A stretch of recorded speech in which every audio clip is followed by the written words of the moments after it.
잠깐 기도하겠습니다. 하나님 아버지 감사합니다. 구정기간 우리를 평안하게 인도하시고 또 우리 발걸음을 인도하셔서 함께 모여 예배드리게 하시니 정말로 감사를 드립니다.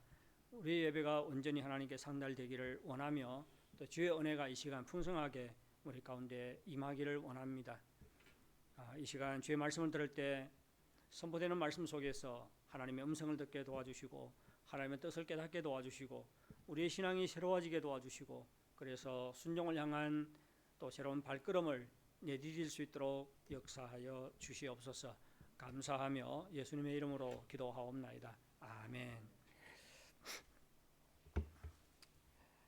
우리 모두는 하나님의 은혜를 받은 자들입니다. 우리가 받은 최고의 축복은 예수님을 알고 믿은 것입니다. 따라서 예수 믿은 자들은 다 하나님으로부터 풍성한 은혜를 받은 자들이라고 말할 수가 있습니다. 하나님의 은혜에는 사명이 동반이 됩니다. 하나님께서는 우리에게 은혜를 주실 때 동시에 우리를 사명을 감당하는 자로 부르셨습니다. 그리스도인은 누구나 다 사명을 감당할 수 있습니다. 하나님께서 우리와 함께 하시겠다고 약속하셨기 때문입니다. 우리가 사명을 감당할 때 하나님께서 우리와 함께 하셔서 우리 힘으로는 도무지 감당할 수 없는 사명을 감당하게 하십니다. 우리가 지난주에 주일에 살펴본 갈렙의 예가 이것을 말해주지요. 갈렙은 이미 나이가 85세로서 아무리 건강하다 해도 노인이었습니다. 기력이 전보다 못한 것이지요. 하지만 그는 사명감에 불탔고 결국 가장 정복하기 어려운 아낙 자손들의 땅 헤브론을 자신에게 줄 것을 여호수아에게 요구를 했습니다. 가장 정복하기 어려운 험지를 자신에게 달라고 한 것이죠. 갈렙은 자신의 힘으로는 아낙 자손을 쫓아낼 수 없다는 것을 알았습니다. 하지만 그는 여호수아에게 이렇게 말합니다. 여호와께서 나와 함께 하시면 내가 여호와께서 말씀하신 대로 그들을 쫓아내리라. 갈렙은 믿음으로 가장 강한 적군과 싸우기를 원했고 하나님께서 그와 함께 하셔서 그에게 승리를 안겨주었습니다. 갈렙이 믿음으로 사명을 감당할 때 하나님께서는 그와 함께 하셨고 약속대로 그를 위해 싸우셨고 그의 능력으로는 도무지 감당할 수 없는 정복할 수 없는 적군을 물리치게 하셨습니다. 갈렙의 이야기는 우리가 믿음으로 사명을 감당할 때 하나님께서 우리와 함께 하셔서 우리로 하여금 사명을 감당하게 하신다는 것을 말해줍니다. 이것은 오늘도 변함이 없습니다. 우리가 믿음으로 살지 않으면 우리 삶에는 어떠한 일도 벌어지지 않습니다. 하지만 우리가 믿음으로 하나님의 뜻에 순종할 때 하나님께서 일하십니다. 우리가 하나님의 뜻을 받들어 하나님께서 맡겨준 사명을 감당할 때 하나님께서 능력으로 역사하십니다. 우리를 통해 하나님의 뜻을 이루시고 우리를 통해 우리 힘으로 감당할 수 없는 일을 성취하십니다. 오늘 본문에서 하나님께서는 요셉 지파에게도 동일한 약속을 하고 있는 것을 볼 수가 있습니다. 요셉 지파가 여호수아에게 와서 땅을 더 달라고 요구를 했습니다. 우리 14절 한번 보겠습니다. 14절요. 14절 제가 읽어드리겠습니다. 여호와께서 지금까지 내게 복을 주심으로 내가 큰 민족이 되었거늘 당신이 나의 기업을 위하여 한 제비 한 분깃만으로만 내게 주시면 어찌 함이니까. 무슨 말이에요? 자신들은 사람들이 많으니까 우리가 분배받은 땅이 우리가 살기에는 비좁다는 말이죠. 요셉 지파는 그들이 말한 것처럼 참으로 많은 복을 받았습니다. 하나님께서는 요셉을 장자로 삼으시지요. 요셉은 사실 몇 번째입니까? 11번째지요. 11번째 아들입니다. 그런데 그를 장자로 삼아요. 그래서 요셉의 아들 므낫세가 맞이지요. 그리고 에브라임이 둘째입니다. 근데 그 야곱이 두 아이를 축복할 때 어떻게 축복합니까? 이렇게 하지요. 오른손을 에브라임 머리 위에 얹고 왼손을 므낫세 위에 얹어요. 이것은 에브라임이 둘째지만 또 에브라임을 어떻게 합니까? 장자로 삼는 것을 우리가 알 수가 있습니다. 그래서 요셉을 장자로 삼아요. 그래서 요셉의 아들 므낫세와 에브라임이 요셉의 형제들과 함께 이스라엘의 12지파가 되지요. 그렇지 않습니까? 그리고 땅도 두 몫을 받습니다. 므낫세도 받고 에브라임도 받지 않습니까? 그래서 요셉은 두 몫을 받은 것과 마찬가지지요. 이것은 하나님의 은혜가 아닐 수가 없습니다. 뿐만 아니라 하나님께서는 요셉 지파가 큰 민족이 되게 하셨습니다. 여호수아가 요셉 지파의 말을 듣고 이렇게 대답을 합니다. 15절 보시겠습니다. 내가 큰 민족이 되므로 에브라임 산지가 내게 너무 좁을진데 브리스 족속과 르바임 족속의 땅 삼림에 올라가서 스스로 개척하라. 여기서 개척하라는 말은 땅을 정복해서 개간하라는 말이죠. 예, 그래서 좋지 않은 땅을 좋은 땅으로 만들라는 말입니다. 이 말을 듣고 요셉 자손이 대답을 하는데 요셉 자손의 대답을 보면 그들이 어떠한 속내를 가지고 있었는지를 알 수가 있습니다. 우리 16절 우리 다 같이 한번 읽어보겠습니다. 시작. 요셉 자손이 이르되 그 산지는 우리에게 넉넉하지도 못하고 골짜기 땅에 거주하는 모든 가나안 족속에게는 벳산과 그 말들에 거주하는 자이든지 이스라엘 골짜기에 거주하는 자이든지 다 철병거가 있나이다 하니. 예, 요셉 지파는 여호수아가 차지하라고 한 땅이 마음에 들었어요? 마음에 들지 않았어요? 뭐라고 말하면 요셉 자손이 이르되 그 산지는 우리에게 넉넉하지도 못하고 좁다는 것이지요. 마음에 들지 않았습니다. 그리고 또 거기에 거주하는 자는 다 뭘 가지고 있다? 철병거가 없습니까? 예, 있네요. 철병거가 있나이다. 요셉이 차지하라고 한 땅 요셉 지파는 마음에 들지가 않았어요. 그 첫 번째 이유는 좁다는 것이지요. 두 번째 이유는 무엇입니까? 거기에 거주하는 가나안 족속이 철병거를 가지고 있다는 것입니다. 근데 그때의 철병거는 지금의 뭐가 맞먹는 무기였을까요? 탱크와 맞먹는 무기였어요. 가장 발달한 무기지요. 여호수아가 준 땅을 차지하려면 어떻게 해야 됩니까? 탱크 같은 무기를 가지고 있는 철병거를 가지고 있는 적들과 싸워야 됩니다. 그 땅을 점령해야 돼요. 근데 그 땅이 어떤 땅이에요? 산지와 골짜기잖아요. 그리고 그 땅을 힘을 들여서 땅을 개간해야 했습니다. 요셉 자손이 원하는 것은 무엇이었어요? 이미 정복한 땅 중에서 전쟁할 필요가 없지요. 이미 정복한 땅 중에서 좋고 넓은 땅을 자신들에게 달라는 것이었습니다. 그들은 강한 적과 싸우기를 원치는 않았습니다. 그리고 땅을 개간하는 대가를 지불하기를 원치를 않았지요. 이것이 요셉 지파의 속내입니다. 이러한 그들에게 여호수아가 어떤 말을 했습니까? 우리 17절 18절을 보겠습니다. 우리 교독할게요. 제가 17절 읽고 우리 다 같이 18절 읽겠습니다. 여호수아가 다시 요셉의 족속 곧 에브라임과 므낫세에게 말하여 이르되 너는 큰 민족이요 큰 권능이 있은즉 한 북림만 가질 것이 아니라 그 산지도 내 것이 되리니 비록 삼림이라도 내가 개척하라 그 끝까지 내 것이 되리라. 가나안 족속이 비록 철병거를 가졌고 강할지라도 내가 능히 그를 쫓아내리라 하였더라. 예, 우리 17절을 보면 여호수아가 다시 한번 말하지요. 너는 큰 민족이요 큰 권능이 있은즉 무슨 말입니까?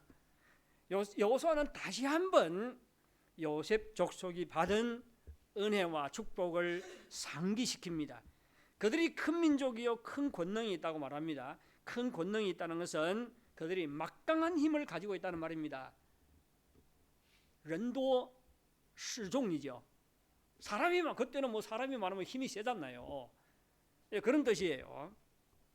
인구가 많았으니 힘도 큰 것 당연한 것이지요.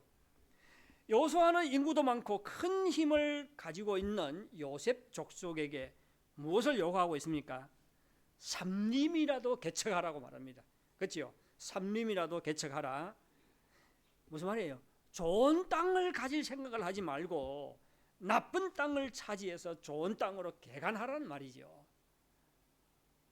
예, 그리고 가나안 족속이 철병거를 가진 강한 적들이라고 해도 그들을 능히 쫓아낼 수 있다고 합니다. 내가 능히 그들을 쫓아내리라. 무슨 말이에요?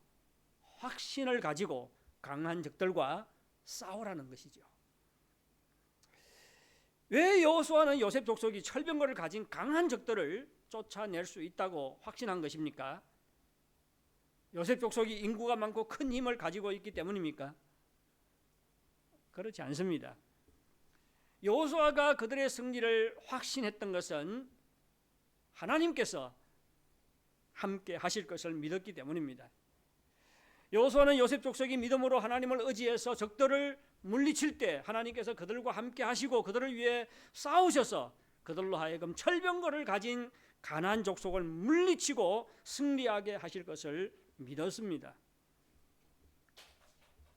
여호수아는 요셉 족속이 하나님으로부터 큰 은혜와 복을 받은 자답게 힘든 일을 감당하기를 원했지요. 그렇지 않습니까?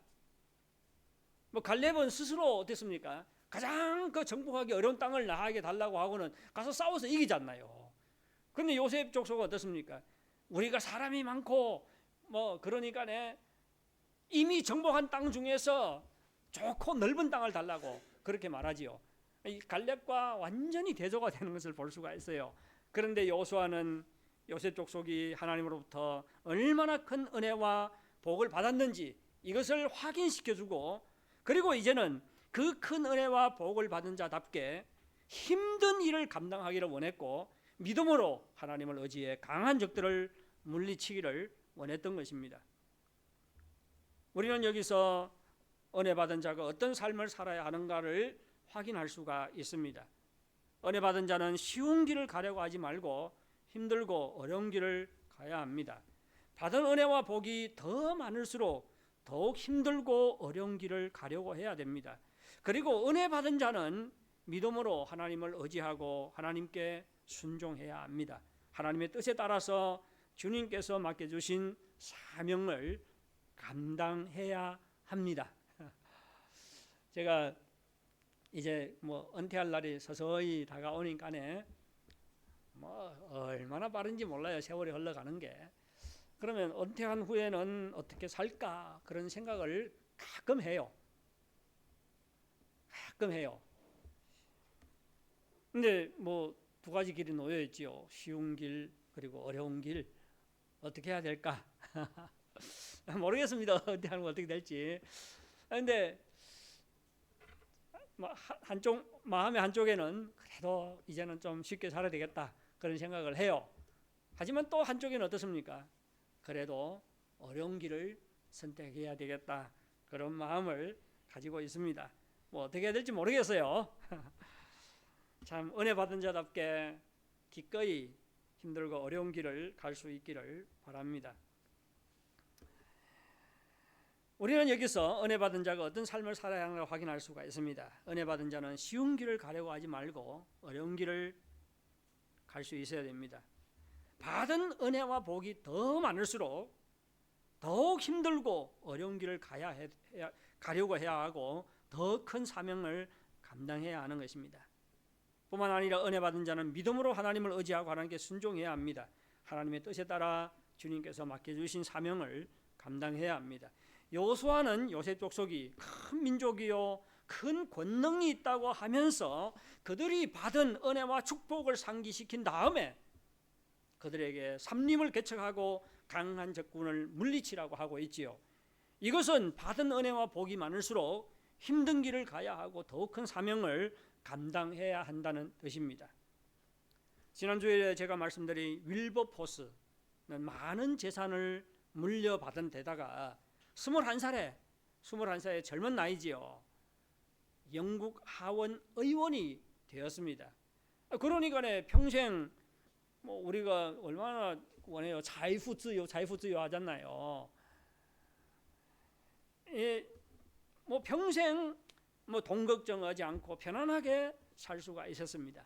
하지만 그는 편안하고 쉬운 길을 가기를 원한 것이 아니라 노예 해방을 위해서 평생 싸워야 하는 영적 전사의 삶을 살기로 결단을 하지요.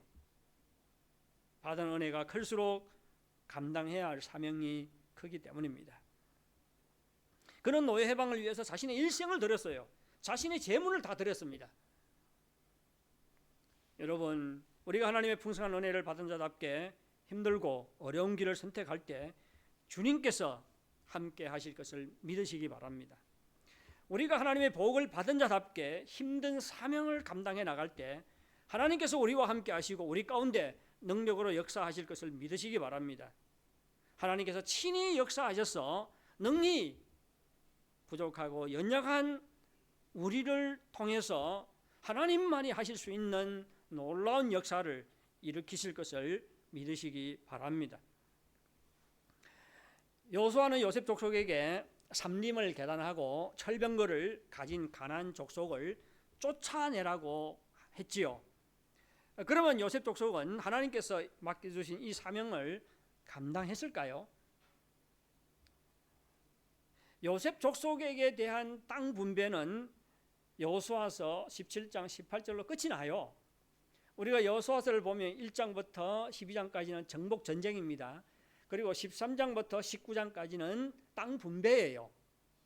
그리고 20장은 도피성에 대한 교훈이고 21장은 레위 족속이 받은 땅에 대해서 기록하고 있습니다.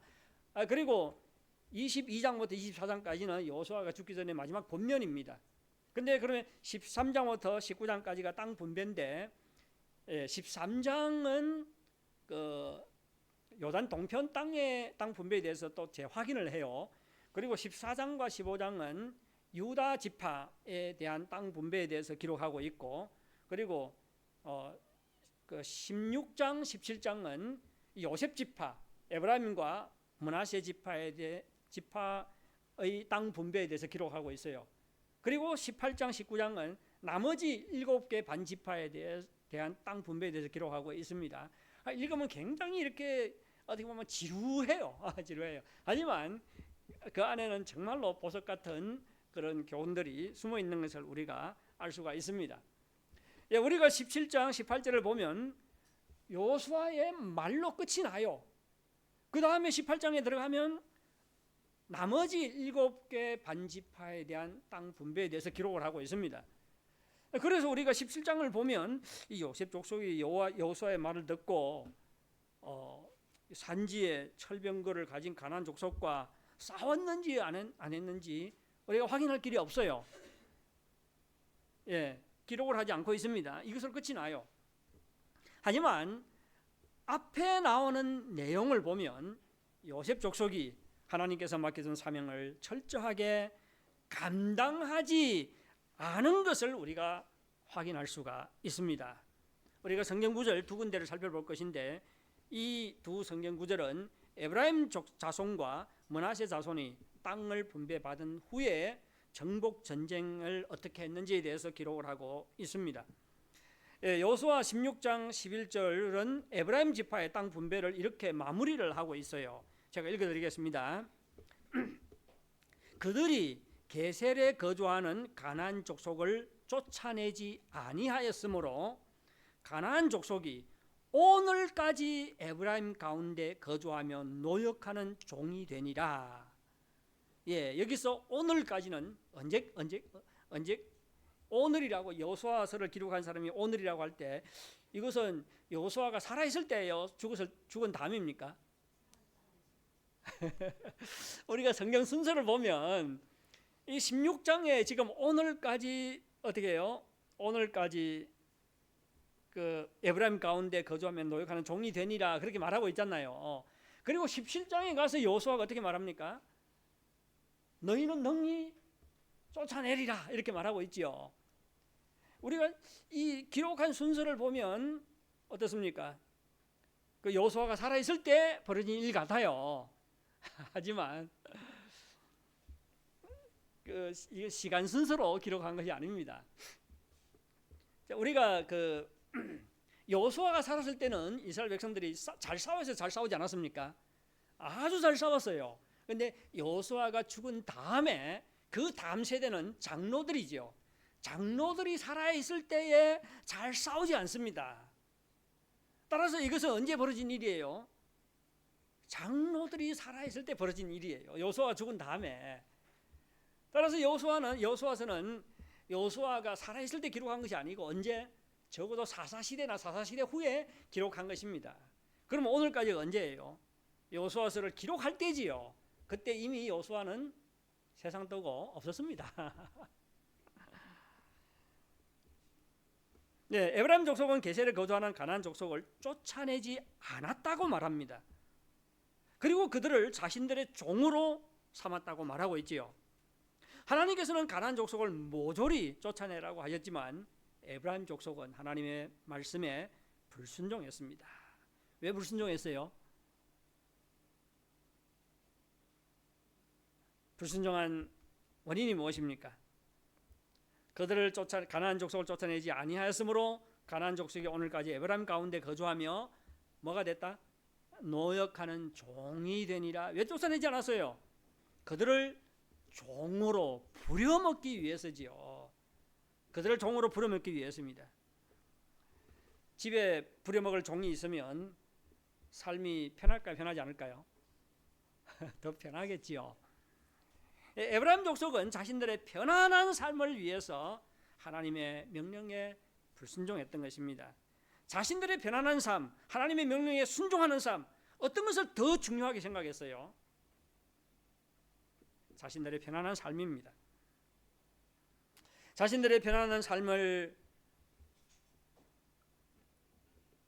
하나님의 명령을 어기면서까지 안락한 삶을 선택하고 추구한 것이지요. 결국 그들은 하나님께서 맡겨주신 사명을 감당하지 않았던 것입니다. 그러면 요셉 지파에 속한 므낫세 족속은 어떻습니까? 오늘 본문 여호수아서 17장 12절 13절을 한번 보시겠습니다. 12절 13절요. 교독할게요. 제가 12절 읽고 우리 다같이 13절 읽도록 하겠습니다. 그러나 므낫세 자손이 그 성읍들의 주민을 쫓아내지 못함에 가나안 족속이 결심하고 그 땅에 거주하였더니 이스라엘 자손이 강성한 후에야 가나안 족속에게 노역을 시켰고 다 쫓아내지 아니하였더라. 므낫세 자손들은 그 성읍들의 주민을 쫓아내지 못했다고 말합니다. 에브라임 족속은 쫓아내지 아니했다고 말하고요. 근데 여기서 므낫세 자손은 쫓아내지 못했다고 말합니다. 쫓아내지 못했다는 것은 쫓아내려고 시도했다는 것입니까? 시도하지 않았다는 것이에요? 시도했지요. 시도하다가 중도에 포기한 것이지요. 왜 중도에 포기했습니까? 가나안 족속이 결심하고 그 땅에 거주하였더니 가나안 족속이 결심하고 버티니까네 중도에 포기한 것입니다. 여러분, 전쟁은 무기의 대결, 사람의 대결이지만 또한 무슨 대결이에요? 의지의 대결이죠. 의지의 대결입니다. 오래전에 제가 한국에서 있을 때 섬겼던 그 교회 목사님이 북경에 오셨어요. 그래서 제가 그 목사님을 모시고 하루 종일 돌아다녔는데 목사님, 목회가 무엇입니까? 그러니까 그분이 참 재밌게 말을 하더라고요. 목회는 씨름이라고요. 씨름하는 것. 그러면서 하는 말이 뭐냐면 씨름이라는 것은 넘어지기까지 끝까지 또 더 버티자 하는 것이 씨름이라고 하더라고요. 막 버티다 보면 기회가 차려질 수가 있다는 거지요. 그러면서 목회는 끝까지 인내하고 버티는 게 목회다. 그 말이 너무 인상적이에요. 그런데 지금 누가 버티고 있습니까? 므낫세 족속이 막 버텨야 되는데 누가 더 버텨요? 가나안 족속이 결심하고 버티니까네 므낫세 족속이 중도에서 포기를 한 것이죠. 의지의 대결에서 므낫세 족속의 의지가 가나안 족속의 의지보다 약했지요. 그렇지 않습니까? 더 약했습니다. 하지만 더 근본적인 원인이 있어요. 무슨 원인이 지금 더 근본적인 원인이 무엇입니까? 믿음이 약했기 때문입니다. 끝까지 하나님을 의지해서 싸우면 하나님께서 그들에게 승리를 주실 것인데 이것을 믿지 못했기 때문에 중도에서 포기한 것입니다. 만일 하나님께서 그들을 위해서 싸우실 것을 믿었다면 가나안 족속이 아무리 큰 결심을 하고 버텨도 므낫세 족속은 포기하지 않고 싸웠을 것입니다. 그런데 그들은 믿음이 없었기 때문에 그렇게 하지 않은 것이죠. 그런데 참 재밌습니다. 므낫세 자손들이 후에 아주 강해져요. 그런데 그때는 강해진 후에는 가나안 족속을 굴복을 시키지요. 굴복을 시킵니다. 하지만 그들을 쫓아내지 않아요. 에브라임 자손들처럼 가나안 사람들을 종으로 삼습니다. 우리 13절 보면 이스라엘 자손이 강성한 후에야 가나안 족속에게 노역을 시키고, 무슨 말입니까? 그들을 굴복시켰다는 말이죠. 그런데 쫓아내지 않았어요. 역시 종으로 삼은 것이죠. 므낫세 족속은 에브라임 족속들처럼 역시 편안하고 안락한 삶을 위해서 하나님의 뜻에 불순종했습니다. 결국 이것은 훗날의 타락의 위험한 불씨가 된 것을 우리가 역사 속에서 확인할 수가 있습니다. 요셉 족속은 다른 어떤 지파보다도 더 큰 은혜와 복을 받았지만 사명을 감당하는 데 실패했습니다. 우리는 요셉 족속의 실패한 삶에서 어떠한 교훈을 얻어야 합니까?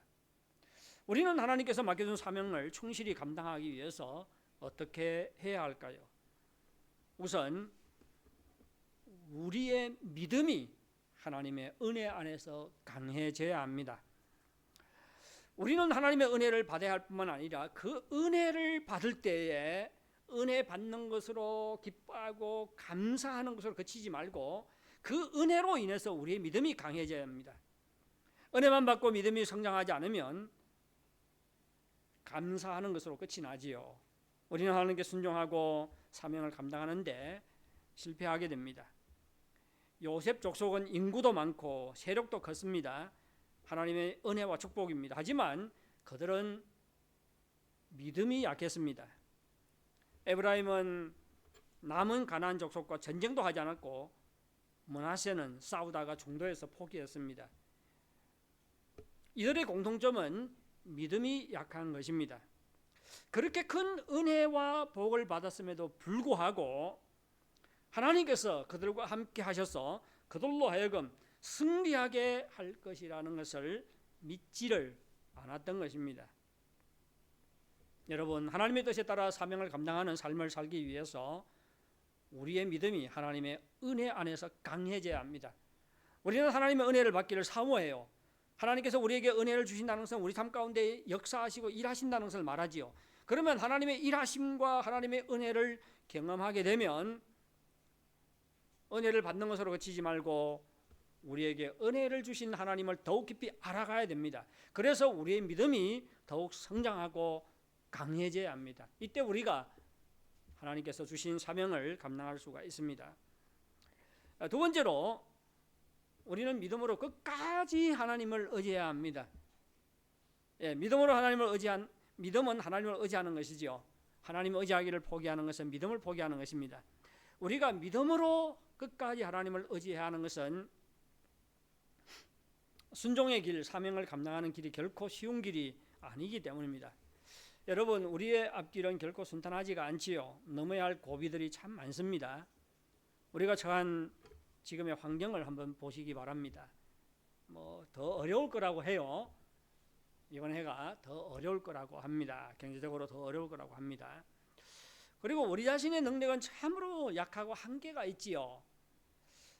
그런데 또 하나님께서 맡겨주신 사명은 우리의 힘으로 감당할 수가 없는 것들입니다. 이런 것만 보면 우리는 낙심할 수밖에 없어요. 하지만 우리는 우리의 시선을 하나님께로 돌려야 합니다. 우리 하나님은 임마누엘의 하나님입니다. 우리를 위해서 싸우시는 분이에요. 우리 가운데 능력으로 역사하시는 분입니다. 연약한 우리를 통해서도 크신 일을 이룰 수 있는 분이라는 것을 믿으시기 바랍니다. 예수님께서 제 아들을 이렇게 말씀하셨어요. 내가 진실로 진실로 너희에게 이르노니 나를 믿는 자는 내가 하는 일도 그도 할 것이요 또한 그보다 더 큰 일도 하리니 이는 내가 아버지께로 감이라. 예수님께서는 우리가 예수님이 하는 일도 할 것이고 예수님보다 더 큰 일도 할 것이라고 말씀하셨습니다. 여러분, 연약하고 무능한 우리가 어떻게 예수님보다 더 큰 일을 할 수 있을까요? 할 수 있어요, 없어요? 할 수 없습니다. 할 수 없어요. 근데 왜 예수님께서 할 수 있다고 말하는 것입니까? 우리가 하는 것이 아니라 우리가 믿음으로 주님을 의지할 때 예수님께서 친히 행하시겠다는 말입니다. 우리를 통해서 우리가 할 수 없는 일을 성취하겠다는 뜻이죠. 여러분, 우리가 끝까지 하나님을 의지해야 하는 것은 하나님이 반드시 일하시기 때문입니다. 우리가 감당해야 할 일이 아무리 힘들고 어려워도 포기하지 말고 끝까지 하나님을 의지하시기 바랍니다. 세 번째로 힘들고 어려운 길을 갈 마음의 각오가 있어야 됩니다. 자, 은혜 안에서 믿음이 강해져야 할 뿐만 아니라 믿음으로 끝까지 하나님을 의지해야 되고, 그런데 또 하나의 참 필요한 것은 어려운 길을 갈 마음의 각오입니다. 보세요. 에브라임과 므낫세가 실패한 것은 편안하고 안락한 삶을 추구했기 때문입니다. 그런데 예수님을 따르는 길은 결코 쉬운 길도 아니고 편안한 길도 아니지요. 어떤 사람이 예수님을 따르겠다고 하니까 예수님께서 이렇게 말씀하셨어요. 여우도 굴이 있고 공중의 새도 거처가 있으되 인자는 머리 둘 곳이 없다. 무슨 말이에요? 자신을 따르는 길이 쉽고 편안한 길이 아니라는 것이지요. 그래서 마음의 각오를 단단히 해야 한다는 말입니다. 예수님께서는 우리를 구원하는 사명을 감당하기 위해서 십자가의 길을 가셨습니다. 예수님을 따르는 길도 십자가의 길이지요. 우리가 자기 십자가를 질 때만이 예수님을 따를 수 있습니다. 우리가 힘들고 어려운 길을 갈 마음의 각오가 되어 있을 때 주님의 뜻에 따라 주께서 맡겨주신 사명을 감당할 수가 있습니다.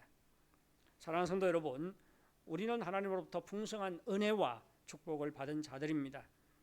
하나님께서는 우리가 하나님께서 맡겨주신 사명을 감당하는 삶을 살기를 원합니다. 이를 위해서 우리의 믿음이 하나님의 은혜 안에서 더욱 성장하고 강해질 수 있기를 바랍니다.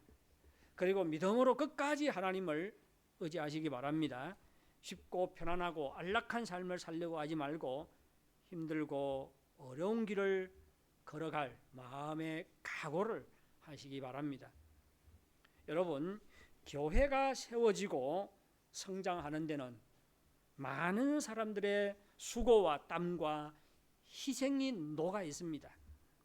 우리가 이런 편안한 장소에서 예배를 드리지만 아침 일찍 와서 여기서 청소하는 분이 있다는 것을 기억하시기 바랍니다.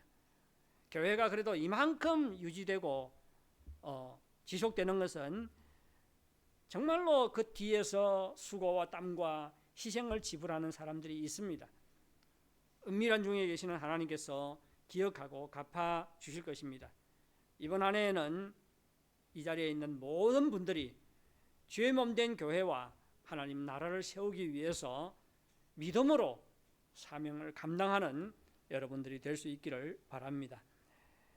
우리 다 같이 찬송가 543장을 부르도록 하겠습니다.